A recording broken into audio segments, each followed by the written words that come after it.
Assalamu alaikum. Let's cook.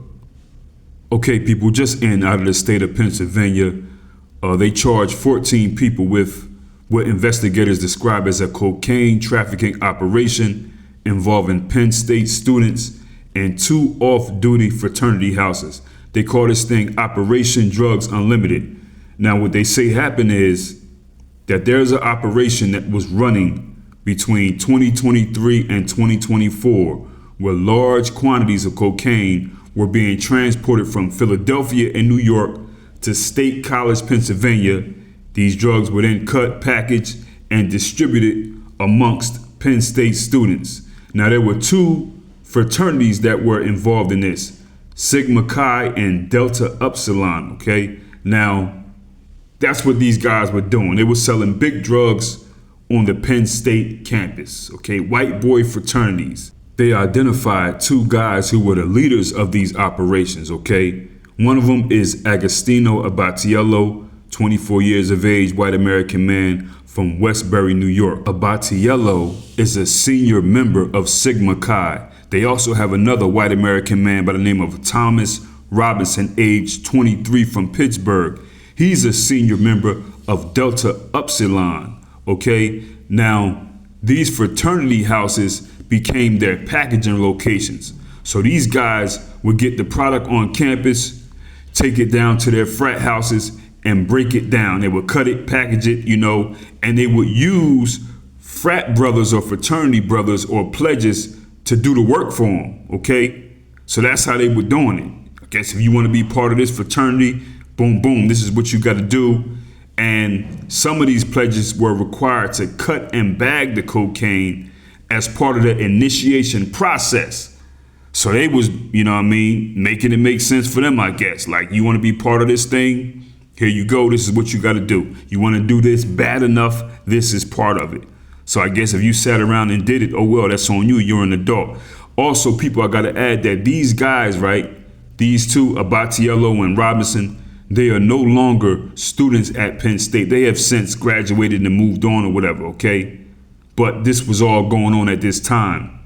After they got it on campus, broke it down, packaged it, all that, they sold this through fraternity networks, social networks, friend to friend, fraternity brother to brother, different frat house here, parties, other social gatherings.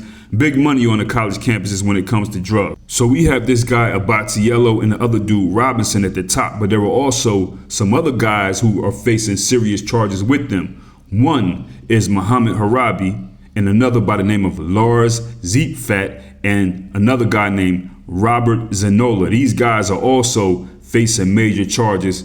The main ones facing charges who are getting hit with these felony allegations, including corrupt organizations, conspiracy, and dealing in proceeds and unlawful activities, and some other additional charges, okay? Now, I must add again, all of these guys, these major players, they're out of school now. And here's another kicker. They all flipped on Abatiello already. They already flipped on that dude. This guy, Abatiello, is actually the only one who has not been caught. He's the only one that didn't turn in. The other guys, they already said what they had to say. They flipped on him. You know what I mean?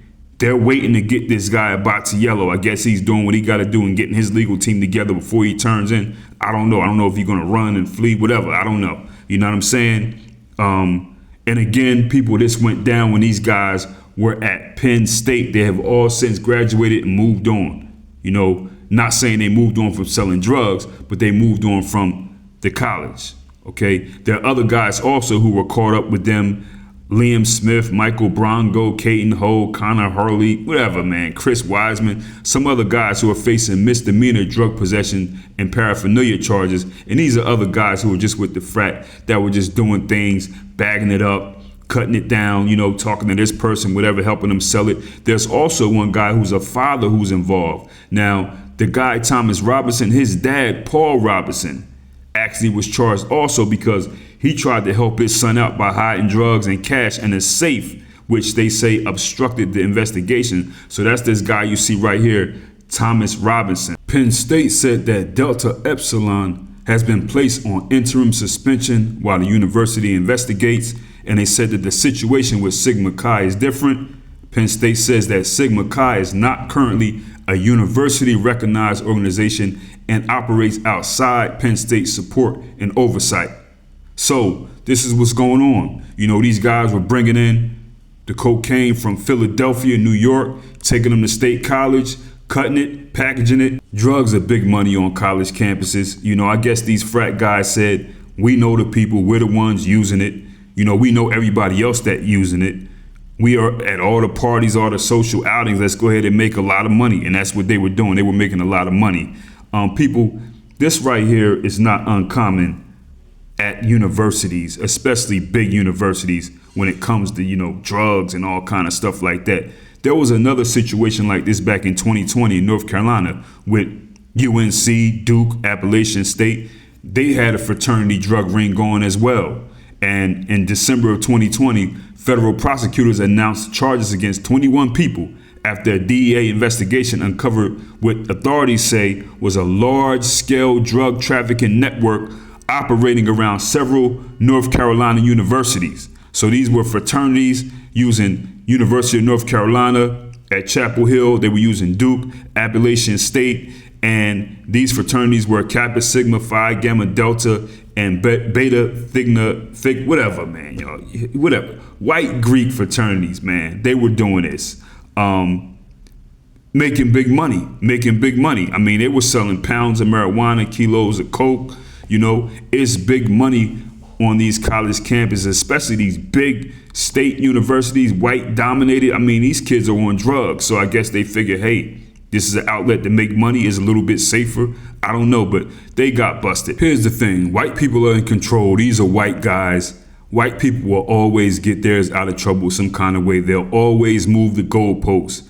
Now, these guys ain't going to prison, man. The one dude here, Abatiello, he may get some time, probably so. The other guys all already flipped.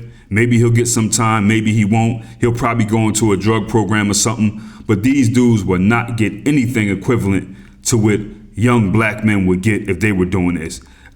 Had these been black students, all of them, even the ones who got hit with the misdemeanor charges, those would have been felonies. You know what I mean? The ones who flipped, they would have actually did time in the state penitentiary. So white people know how to move the goalposts for each other. That's what they do. Look at the trap queen granny, Joanne Segoria, that story that I made sure I followed just to see what was going to happen, which we already knew. No jail time. This white woman was making millions selling drugs while working as an administrator for the San Jose Police Department.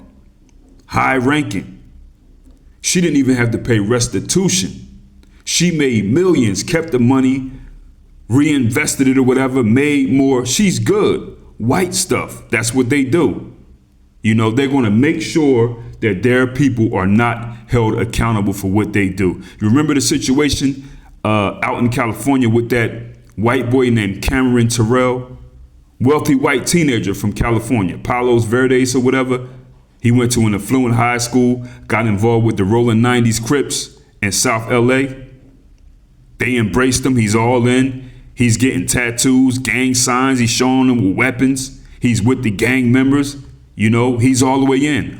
In October 2017, when he was 17, right? He drove with two other Crip members, black young men, to a rival gang territory. They got out of his car, his Mercedes, confronted a 21-year-old named Justin Holmes, shot him, killed him. They hopped back in the car with Cameron Terrell. He's the getaway driver, okay? They get caught. They all get arrested. Cameron Terrell, the white one, he was arrested, charged. They're all facing these charges, murder, attempted murder, as adults. His parents went, put up the money, $5 million bail, got him out with $500,000 cash. They paid $500,000 cash. Took it to trial. A jury acquitted the white boy, Cameron Terrell, of everything. The prosecution couldn't convince the jury beyond a reasonable doubt that Cameron Terrell knew that his passengers were going to commit a shooting. Yet he's part of the gang. They turned him into the victim. Although he's wearing blue, he's got the tattoos, he's throwing up the signs, he's in pictures with weapons, all the little vibrational stuff. But this right here happens, he gets off. He's the victim. The jury said, nope, he ain't do it. That just goes to show you how racist these people are. Just the common folks on the jury. I mean, white people know how to get in line for each other so that they are not held accountable and responsible for the things that they do. No memo needed, okay? They're making sure that their criminals get off. And he participated in killing a black man with black gang members, whether it be Crips, Bloods or whatever, California, New York. Right now, you can see from TV and everything, the internet, the biggest minstrel shows and bozo stuff going on and clown and embarrassment. These gangsters, these so-called new gang guys, they are that right now. I mean, it's really embarrassing. Got Adam in the trenches. We outside. Jersey City, man, we apologize. Look at this shit. I'm with the mayor. Yeah, let's go. The brother who made the comment on a lynching video, who said that maybe they just need to send, I forget whether it be the Crips or the Bloods out there to Jackson, to deal with some of this situation with black people being lynched. I get your point. I understand it. I know what you mean. But if they do that, that's what I mean. I mean, all they'll do is just go out there and start killing each other. They won't go ahead and do nothing to no white people. Actually, they'll let white people join in with killing other black people. That's what it is. I mean, these guys are absolute embarrassment bozos, and they really, really worship the white man. You can see what's going on with this guy, Adam 22, weird white guy. His dad actually received a pardon from Bill Clinton, big time money. You know what I mean? Look at how he has all these black men, and these black men ain't all young either. He's got black men older than him holding his drawers. I mean, it's really embarrassing. It's really embarrassing, people. So that's what's going on. But that was a story behind Penn State. I don't think that these white guys are going to get the time that they supposed to get.